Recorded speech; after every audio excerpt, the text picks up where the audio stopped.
Replace fear with the confidence to make sales. Developing offers, honing communication, building relationships, intentionally creating success for yourself, your customers, and your community. Join Corey Barrier and Callye Keene as they learn and share the exact strategies to harness ADHD into a superpower. Join us as we become sales legends. What's up, dude? So we were just chatting a little bit about your trip, but I want you to finish telling me. I kind of cut you off mid-sentence. Where are you going, and what are you doing? Again? Oh yeah, so I'm going to Amsterdam. We're gonna meet the European sales team. I'm gonna speak at a conference. Honestly, I don't talk about that business and like that stuff that I do online too much because honestly, like I don't sell through social media. Shocker. Like I'm gonna tell you there's other ways of selling other than Facebook ads and podcasts and all the other stuff that people tell you to do. There's other ways. And one of the ways is I'm going to go speak at a conference. It's on RF technology. So I'm going to talk to a bunch of scientists, engineers that are doing very interesting things in signal processing, Just for engineering systems. Well, so that was pretty over most people's head. Maybe not mine, just because I listen to you more than most people potentially. But what is a RF? What is that? Yeah, so radio frequency signals. So easy example of that is of course Wi-Fi. Your 5G, your cell. And so a lot of products that I work with, they take those signals and they process them in a certain way. Right. So you think of there's it's energy going through the air, and then it's able to translate that energy into whatever data, sound, what have you. And I'm a subject matter expert in shielding those types of signals because you could have one system interfering with another system. And so I'm going to talk about how you can create infrastructure systems for testing interoperability of those systems and how you can create basically data centers of devices that people can access anywhere in the globe. And then they can test apps, they can test device performance, they can make those platforms available to developers so they can make cool stuff, right? So if you name one of those companies where you're holding their device in your hand all the time because you're addicted to it, or you maybe put it on your face, or even it's a really big website that you look at that has people's faces on it, they probably use my technology to test and try their apps really quickly and see what it would look like on lots of different devices. So you go there and talk to people about that. But it's Amsterdam. We're gonna go, hang out, pitch a couple customers, and if that leads to something, we might head over into Germany. So we're partnered with a company, and we've talked about partnerships a bunch, right? But I don't want to run a European sales team. I want to create innovation, and my background is in manufacturing. I've got my own guys to lead and my own facility to manage and maintain and grow. And I've got products to develop. So as much as fun as that sounds, what I've done is I've partnered with a company. They have a footprint in UK. They have a footprint in Netherlands. They have a footprint in Singapore, South America, West Coast, East Coast. And so part of going there, I get to meet that team in person, not on Zoom. And we get to do some training on my products, what that market looks like, how to sell their products with my products, that whole bit. So that's interesting. But this kind of ties into literally exactly what we're talking about today, because what you've done with your shield rack, can we just call it that? Your RF shield rack. You've designed the perfect offer, right? Because how many other people make what you make? There's only a handful of people that would make something you could immediately say, this does that same thing. But then when you dive into it, it's not purpose built for what my offer is, because this is, again, everybody who's listening, you got to listen to Corey when he tells you this is, and if we've read Alex Hormozi's book, we know this is that through specificity, right? Through niching down, we can add value. So people make shielded rooms. People build shielded buildings, right? And they're kind of like, it'll do everything pretty well. But as we go down and I say, hey, I'm building this device that allows this type of company to do this exact thing, and this is the outcome that it will generate for them, my product becomes a facilitator towards a massive growth potential for them. So when I have the right customer, I never talk about price. And my product is easily 10 times the price of a normal version of that product. And it's very affordable in the market when you stack up what it would take to accomplish the goals without it. But there is nothing that is purpose built towards that offer in the world. And there's nothing that is as good as it in the world, because just like any offer, if you niche down, you can really hone the value. You can really hone the offer. And then people are like, well, I want to compare you to XYZ. And I'm like, oh, I didn't know that they do that. They kind of do this generic thing. Yeah. Well, do they know your industry? Have they run a business like that? Have they done this? Have they done that? And when you dive in deep, you figure out, well, dude, there's enough people in the world. There's enough companies in the world where if I sold to half of the companies, and I'm getting close, build those relationships that would need this product, I would have $1 billion company. Okay. If they all started, they really started going down that path, I have $1 billion potential in that market. So why be generic? Because I don't care if you're a pool scrubber and you're like, I only do organic shaped pools. I'm the king of organic shaped pools. And it's like, that's pretty specific in this region. And I know this because of this purpose. It doesn't matter how far you niche down. You say like, I build organic shaped pools for retirees that allow them to facilitate their recovery through a zero impact, and then all of a sudden you're not even selling a pool, you're selling a lifestyle, you're selling walking again, you're selling health, you're selling all these powerful things, because through depth, everything in life opens up. Yeah, dude. And it's really powerful also. I mean, it's fascinating to me, because this was really a challenge for me to really understand, especially when I first got into, working with, when I really started coaching businesses, because I thought that, you're going to cut people off, right? And I think this is the general thought. Most people think, well, I don't want to eliminate one of those people, right? Because if I eliminate, X industry, then that person may need me, right? Mm-hmm. And that's really the wrong way of thinking, because what happens is, if I say, well, I'm just a sales coach, that is so fucking broad and so ridiculously generic. Like, who wants that? Nobody. How can you ever be the best sales coach in the world? Right. Exactly. Because it's so contextual, and you have come to a battle of context without any basis of reality. Like, you have no context yourself. You're vanilla in a place with thousands of flavors. And right. And I would say that you're ice milk in a place with 1,000 flavors, right? It's very hard for you to stand out. And you might get a few people on accident, but you're not going to have it repeated. You're not going to have super fans. You're not going to have people sharing what you're talking about. And so we've worked pretty hard on stuff together all last year, but really on offers since August.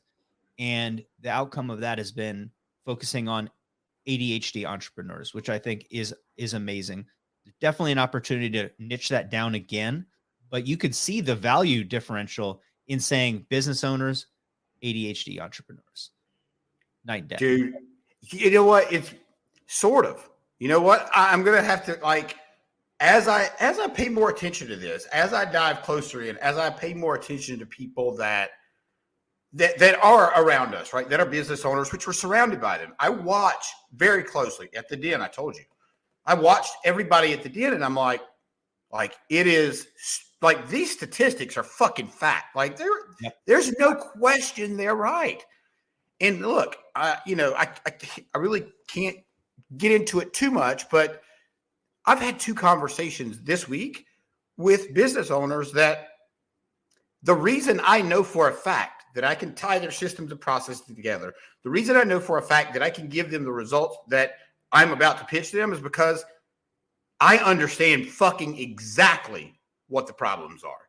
And like, I've never been more crystal clear what their problems are. It is bizarre. It's almost like, well, this is a great, it's exactly what we're talking about. You find the niche, and like you said, and it's not this guy, it's not even that either one of these guys even think that they're ADHD. I don't know if they do or not. I've even stopped asking because I know if you are or if you're not, right? I just have to ask you a couple of questions.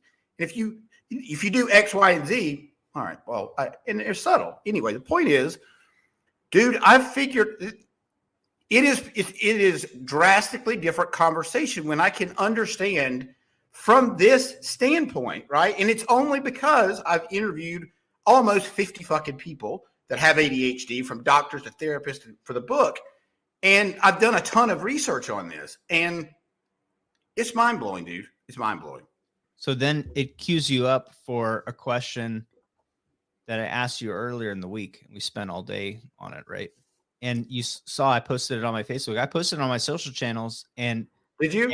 And I just wanted to validate that everybody answers this question the way that you initially answered it, because it's the way that I initially answered it years ago. And this is one of those perfect, powerful unlocks to everything, man. Now we need to, Callye, I think we need to tell this whole story. I think we need to talk about, in as much detail as possible, because go ahead. Well, so here's the thing is like, you can't even ask yourself this question until you ask yourself the customer question, right? Because until you have a customer, you don't have a problem that you solve. And until you have a problem you solve, you don't have a business strategy. So understand that a product, for me, so I'm physical product, you can replace this with service or whatever. Let's just use my little quote. A product is a business strategy for a moment. And once we understand that, we understand that a strategy means that it has to accomplish a thing. Strategy means that it has to have a terminus. It has to have an accomplishment, a goal that it's going to achieve. And that's versus what? So when we look at businesses, you look at, I'd say 90% of all the sales coaches, they say, I'm a sales coach for businesses. Maybe they do say for small businesses. And they say, right, I help people make more money. Right. I'm like, well, making more money is not a problem in a business. Okay. It is an outcome after you have overcome a problem and you've executed a strategy. The outcome of doing something favorable is making more money. So it is not a problem. It feels like it is problematic, but it's not a problem to solve because it lacks any kind of specification, right? It's like there's a billion ways to make money. So you've told me nothing about what you're going to do for me. I can't identify that if I'm going to choose you, run with you. I don't know. Yeah, I don't know what you offer. I don't know like anything. And Corey, every time that I talk to somebody like this, I don't care if they're a marketer. I don't care what they are. They don't have a system to help them do anything. They don't really know anything. They're just going to, just do stuff. They're just going to do stuff. They're going to flap around like a fish out of water. And then I'm going to hang up the phone. I'm going to go on and be successful. And then they're going to be like, I helped coach that guy. I was a part of his success. I was a part of his success. But look, go ahead. So so I posted I asked Corey this question because I'm asking myself this question too, because I want to have a killer problem. I want to have an unbelievable problem that I'm the king of solving. I want to create my own category for solving a problem. And I have a really great method to grow businesses, but without a problem to attach that method, that strategy to, it doesn't really make any sense. So I just said, hey, Corey, what problem do I solve? He said, oh, you help product businesses grow. I'm like, no, that's what I do. What problem do I solve? And I posted that on Facebook and LinkedIn and everywhere. And every person, when they responded to what they do, they did not answer the question. No one, Corey, I'm going to tell you, no one. And I asked people in DMs, I asked people online, not a single person answered the question. when I said, what problem do you solve? They told me what they did, not what problem they solved. They told at best, they told me what benefits they provided. No one said, this is the problem that people experience, right? You don't provide growth to people. What you do is you allow them to take their life back, right? And I gave you some different examples of how I see what you do, but it's easier for me to say that to you because I'm not you. I'm at the third party, right? And I say, oh man, this allows people to free themselves from basically the enslavement, self-enslavement and misery that they've put themselves into, the struggle, and I put it a couple different ways, keyed it a couple different ways, but that's a problem, man. People are overwhelmed and overtaxed, and they feel like the stress of not having any money in their bank account or disappointing their family, so to say that I help you with like cash flow, that's great. You're getting closer to it, but it's like, if you can help people avoid the disappointment of failure, right? Or the impact to their family, or to take their time and life back, or to, even if you were like, hey, I'm the sales CEO and I help people lose so much stress that you'll lose 20 pounds if you're overweight and you'll gain 20 pounds if you're like underweight. With our program, our entrepreneurs are 36% more healthy physically because they're 100% healthier mentally. That's right. Because of the reduction in stress. And you're like, that's how does he quantify that? Like I would watch that seminar because I'd be like, I think this guy might be full of shit, or he's a miracle worker. I want one of the two. Right. Because I'm like, but that's it. Have that problem, man. Right. So, and that's it, right? It needs to be that question that you just said. It needs to act. You need to it needs to be so good that you say, the guy's a miracle worker or he is full of shit, but either fucking way, I got to find out.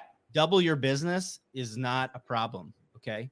Doubling your business causes a problem. Okay. So this is the issue, is that people are selling, they read $1 million offers. Thank you, Alex.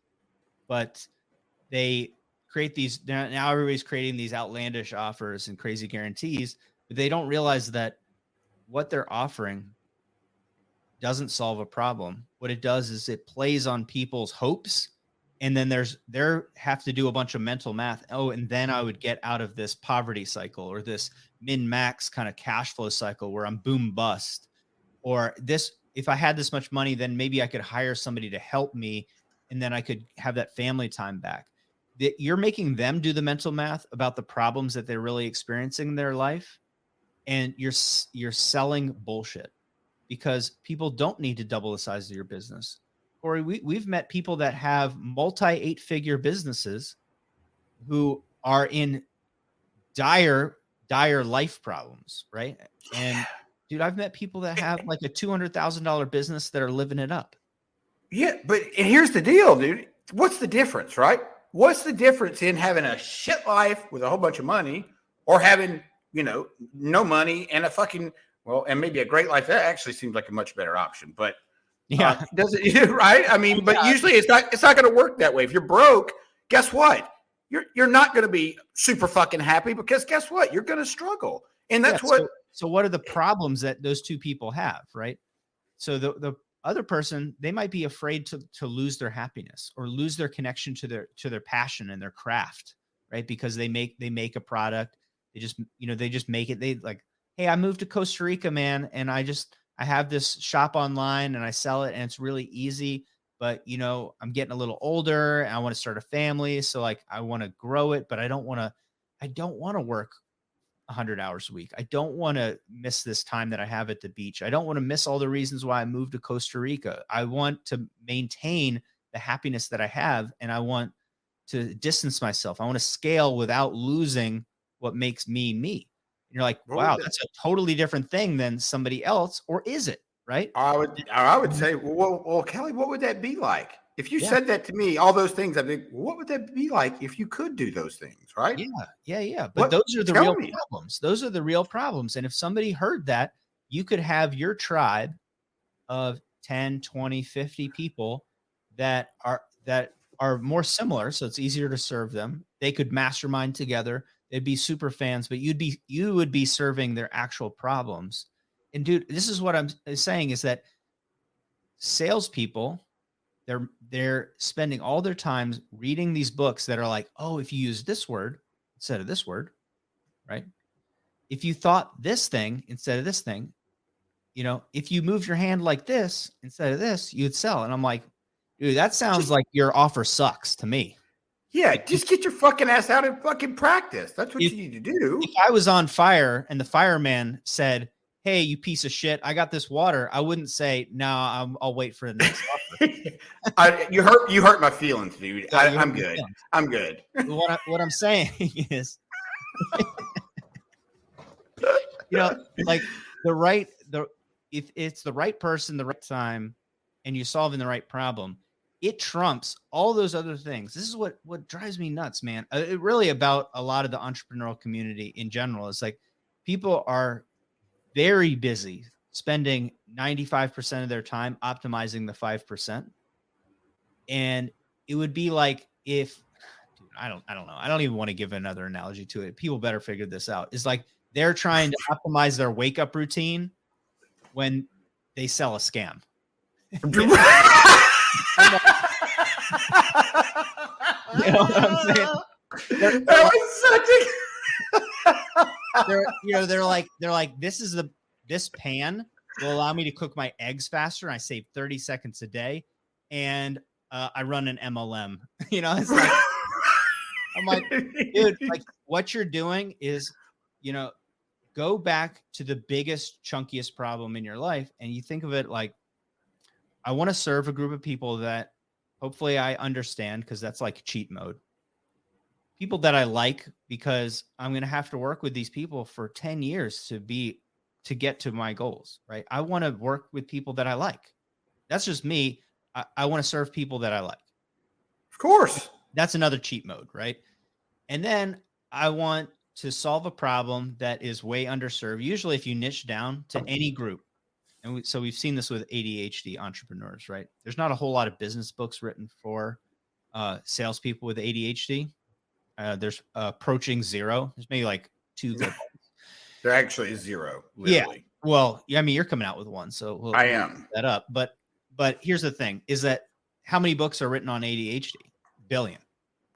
Yeah. Right. How many books are written on sales? Billion. A billion. Right. And how many good books are written on either of those? A million. A billion. Yeah, for sure. Million. Oh, there's so many good books. I could rattle off a ton of great sales books, but when you niche down to just this is still a massive group. This is millions and millions of people. When we niche down from a billion people to a million people, dude, there's no books, there's no shows, there's no thought leaders, there's nobody. It's a super underserved niche. So now all of a sudden we have a group of people we understand, a group of people we know, we have access to, and now we just go out and ask them their problems. Dude, they have a ton of problems, and nobody's actually solving them, right? For them. Right. Yeah. And here's the bigger issue that I think people really need to understand is that, again, I got to go back to the percentage. Majority of business owners are ADHD. So if you think about that, you think about who produces the money in the world, that's the businesses, right? So you got ADHD people really running the world. And how much better off would they be if they knew they were ADHD and could hone in those skills and really tie that shit together and make sure that, the things that we've talked about this, the things that we suck at, we either get somebody else to do it or we figure out hacks to do it, so we hacks so we can get to it easier or with that we remember it. For example, like your note is a great example. Right. So like for the people listening, this is what I'm saying is ask yourself this: what problem do I solve? And you're initially going to say something like, I help my customers do this thing. I'm like, dude, that's your action. That's your strategy. That's your product. Like I sell hats. It's like, that's not a problem. Like people could just buy hats from anyone. Like, right. That's not a problem. Like, what do you do? What do you make somebody feel? Like, what do they feel like before when they're searching for this? What do they feel like afterwards? They wake up at fucking 3 a.m. It's like, what? I have got to solve this problem or my business is going straight to fucking hell. And guess what? That problem is not growing revenue. That problem is I'm going to fucking lose my business. Yeah. Yeah, exactly. So when you start focusing this down, and then the issue that I'm dealing with is then addressing a problem that people know that they have and an opportunity that they can identify. So instead of me saying I'm selling strategic partnership for small businesses that sell products, I can make it really clear. Is I can say, I'm going to show you how to sell your product with other people's audiences. I'm going to show you how to get other people to sell your product with no ads, no monkey business, no nothing. Sell your product using other people's audiences. And we tested a bunch of those hooks. And I'll tell you right now, sell your product using other people's audiences. It works a lot better than strategic brand partnerships, right? Because people get it. Because it's easy to understand. It's easy to get. Now, when we dive in to give people credibility, I talk to them and I say, look, every single big business on earth and every single successful, fast growing company on earth uses this strategy. Every single one. Every single one. And if you want to spend the time to prove me wrong and be the asterisk hole, right? You want to find where I'm wrong. It's probably not for you because you've just spent a huge amount of energy finding the 0.01% that doesn't do this when you just realize through your hours of research that 99.99 do. Okay. And the 1% are going to be out of business next year. The people that you did find, they're going to be out of business. I want to show you this technique that every fast growing business and large business uses that almost no small business uses. It's really easy to understand. It's easy to get started with, and it costs you nothing. And then people are like, yeah, I want to know more. I'm like, have you ever seen Nike team up with a basketball player? Have you ever seen that? I think I have once or twice. Okay. Remember when the iPhone came out? Yep. You could only get it with AT&T? That's right. You know why? Because AT&T had to change all of their server architecture to be able to do that special voicemail that you can get on iPhone and a couple of the other features. So iPhone said to AT&T, hey, we kind of got snubbed by one of the other guys. We're going to give you exclusive license for years to be the only person that's going to sell the iPhone. God. All we have to ask you to do this is to change this thing about your server. We're going to help you do it. The guy at AT&T said yes. He had never even seen an iPhone. He didn't even get pitched. He just said, yep, we're going to do it. No question about it, dude. It's one of the most successful joint ventures in history of humankind, certainly in the history of technology. And the way that it was pitched to him by Steve Jobs, he just said, yes, whatever you're doing, Steve, yes. So what if you had a partnership deal that was that good? So we can talk about double your business. Well, to tell you about the strategy, but unless I'm attaching it to a problem, people don't care, dude. They don't care. But look, so I want to hone in on what you said for a second, because I did the exact same thing with you, right? So let's just talk about this for a quick second. You had Ryan Bricker on your show. Ryan Bricker created Corksicle. Did I say that right? Yeah. Okay. Yeah. And you worked with him on that project, right? Or you've worked with him on other projects? No. Other projects. Yeah. He's somebody that I've connected with through our community. He's a landscape architect. He created the whiskey glass in collaboration with Corksicle. They've kind of rolled that thing up. Everybody's seen Corksicle, and he has a couple of other. Now he's just a good dude. Yeah. So this is, but here's the point to prove exactly what you were saying just a moment ago about Steve Jobs saying yes, right? I'm sorry, the AT&T saying yes, yeah. So you had Ryan Bricker on your show, and I commented on the show. I reached out to Ryan. I said, hey, what would you think about me presenting your glass with this specific logo on it? And I'm a part of the Lion's Den, and I know Sean Whalen would probably like this. I think he'd probably be down with this glass. And I said, I'm a friend of Callie's, da-da-da. Guy jumps right on the phone and says, all right, let me see what I can do to make it happen. Less than 2 weeks, the glasses are at my house. The reason he did it was because of you. He didn't ask me any questions. We didn't talk about anything. The only reason I did it was because of you, right? I didn't ask for anything from him.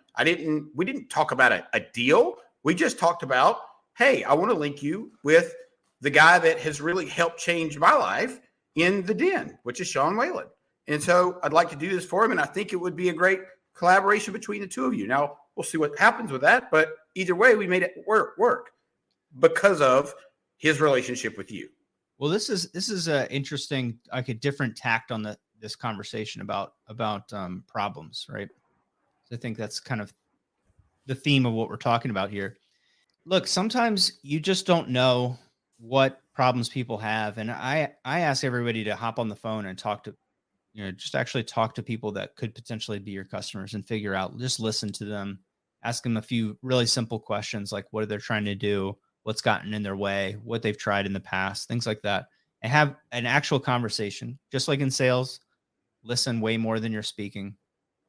You will start to see patterns that consistently come up, right? Them being too busy. They can't complete all the tasks during the day. They feel like pulled in multiple different directions. They feel this and this and this. So that's great. I ask people to do that. Now, if you can't get on the phone, for me, the people that I want to partner with, you can't really just call them up. I can't call up Sean Whalen yet and just say, hey, Sean, I got a thing for you. But I can join his group. I can participate in his group. I can be a valuable member of what he's trying to do. Because if I want to partner with him, I have to at least participate, right? This is crazy idea. But it escapes a lot of people, a lot of salespeople, business people that are listening. This is like going up to women on the street and they want to get married. You're just going to be a creeper. You got to go through a little bit of a process. But like, if you have a hard time with that, which you should, because this is somebody that could change your life, change your business, you participate, you connect, you be of value. Now, what Corey did is he's trained his eye to look for those possible connections. Hey, here's the thing. Who would like that? Worst case scenario, he just made two people happy. Worst case scenario, now Ryan, now Sean know each other. Sean's got some cool glasses with his logo on it.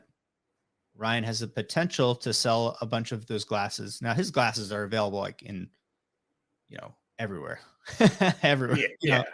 But they are pretty cool too. But he has the ability to do that for a very specific audience, specialized thing, which could elevate him in that community, could open up other opportunities, other collaboration opportunities. You don't know, but like by doing that connection, that puts you, Corey, in a position where then you can call on those people. Then you can listen, you can find next level problems, and you can make next level sales. That's right.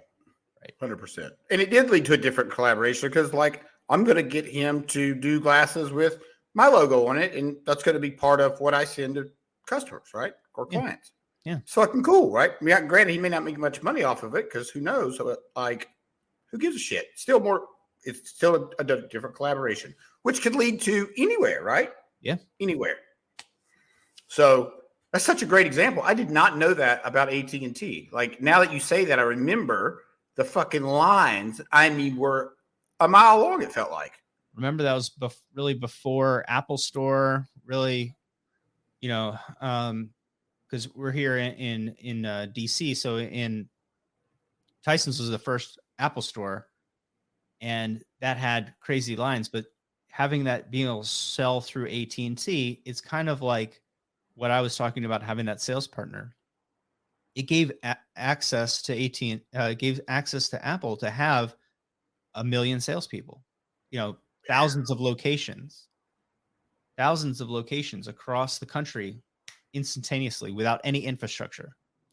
And so when I tell people this, I'm like, dude, you realize that this is how big businesses do it, right? Even Apple wouldn't have had the money at that time to then build the same number of stores as AT&T. At the time, people didn't buy stuff like that through the internet. And especially because it was a totally new product, everyone had to demo it, see it, touch it, try it. Everyone bought phones through the phone store. So you look at it, and this is really, really smart. You say, how can I be everywhere tomorrow and nowhere the next day? How can I do this for free? How can I do this number one in the world at no cost and as soon as possible? When you start asking yourself these absurd questions, then you'll be like, I can't do it because of this. I can't do it because of this. I can't do it because of this. You're starting to uncover problems to growth, right? So instead of selling growth, you can start selling solutions to those problems. You can start communicating those problems. Well, like, what would it be like to have an army of salespeople pitching and selling your product for free? What would it be like to go from 2 people to 200,000 people on your team without a salary cost increase of a single cent? What would it be like to have the marketing power where your product is being displayed on every street corner, every billboard, on the TV, and every newspaper without you getting into Photoshop for even 5 seconds? I can give a great example of this. You're probably not going to be super excited about this example, but Okay. but I'm going to give a very, very, very clear example. Look at exactly the partnership between the companies that provided the solution for the COVID-19. Mm-hmm. Zero salespeople, Jack. Zero salespeople. Like, it was a genius move for them. Well, when we look at opportunities, right, and we look at partnering with big companies. So, if you're a business owner, this is great. If you're a salesperson, you can think of this leverage the same way. It's really simple. Look at it like this: one side is going to bring work, and one side is going to be distribution. And the work might be intellectual property, but usually it means actual work, right? So that means that if I developed this product, Corey, you're a famous person. If I developed this product for you, I did all the work, did all the testing, I invested in it, would you sell it? Heartbeat. Yeah. Why? Because I have all the upside, right? I have all the upside from my standpoint. Yeah. So here's the plan, and I've made this exact plan for you, and I've worked with your production team. This is exactly how you'll promote the product. This is exactly our projections of how much money that you'll make, and this is the cut that you'll make of every single unit. So I've done all the math for you, and I'm ready to work with your team.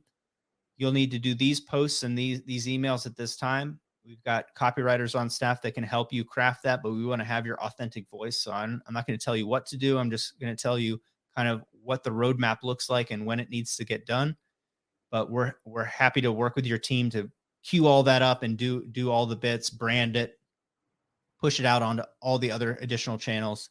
But we're going to engineer it. We're going to buy it. We're going to QC it. We're going to test it. We're going to inventory it. We're going to ship it for you. The only other thing that we're going to ship is a check to you, which it might be a lie because I'll probably just wire it every time we sell. You'll get $25 in your bank account. So that's my pitch to you.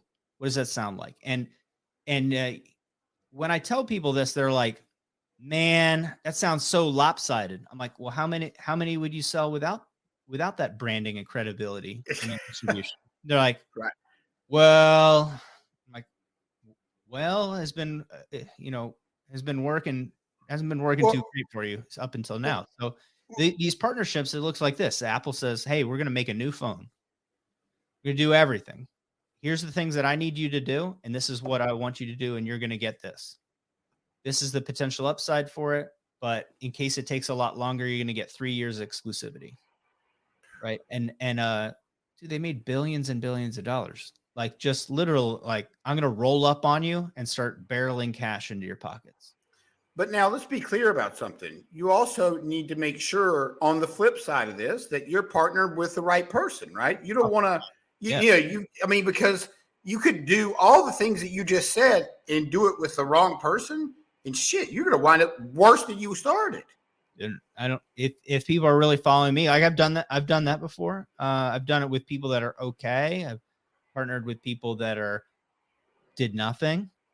And I also just don't feel bad in saying this isn't working and cutting off. But I mean, I've also partnered with people where we've done millions of dollars that I just no way that I would have done otherwise. So, but here's the thing though, Callye, without the experience of, let's just say, eating crow with the people that sucked at not being partners, guess what? You learn more and more about what about you and about who the people that you want to work with. And that's really important.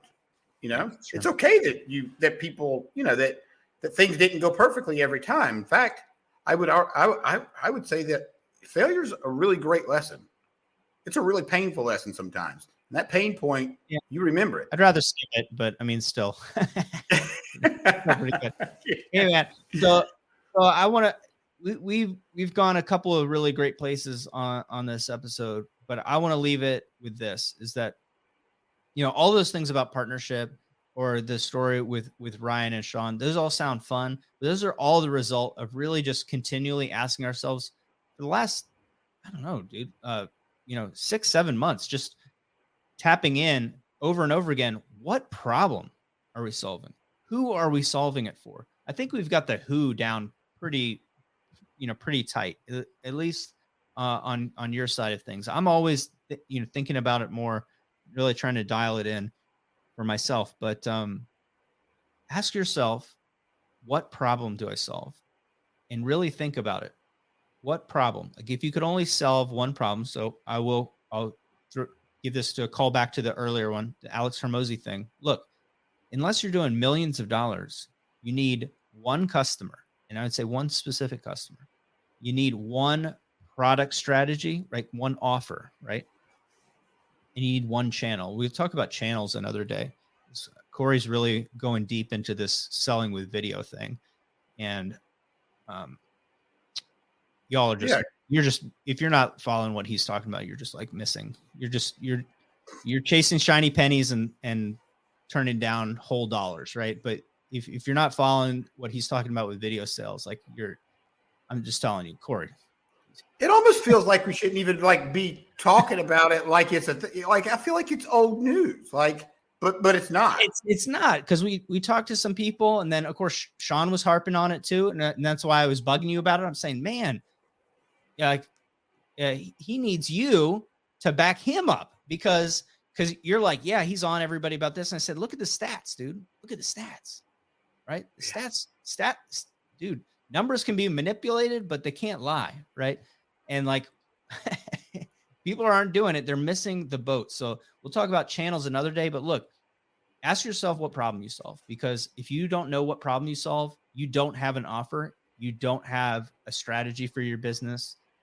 You don't have anything. You're just out there flapping around like a fish, hoping that people can do the math in their mind well enough that they're going to imagine that you can have value in their life.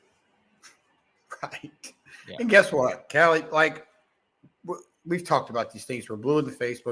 Most likely people are not going to do it because usually they don't do it, or they say, well, I know what my offer is, and I don't have to ask myself that question. That's stupid. Well, that's probably why you're right where you are. Right. And DM Corey and tell him the answer to this thing. Because I'll tell you that we have people in our circle that I thought really could answer this question. They couldn't answer it. And we have people that are in our tight group that answered it great. Yeah. I mean, it's crazy, dude. Yeah. So you should message Corey and say, Corey, this is the problem that I solve. Yeah, please. You could dial but it needs to be the problem that you solve, not the product you sell. Right. So let's be clear about that. Really quick, you all see the thing across the screen, Sales CEO Syndicate Program. We're opening up April 1st. So DM me for details, and I can get that to you, or you could just go to that link, which will be in the notes as well. Click on it, go to it, check it out. It's rock and roll, dude. Boom. Appreciate you. All right. Appreciate you, dude.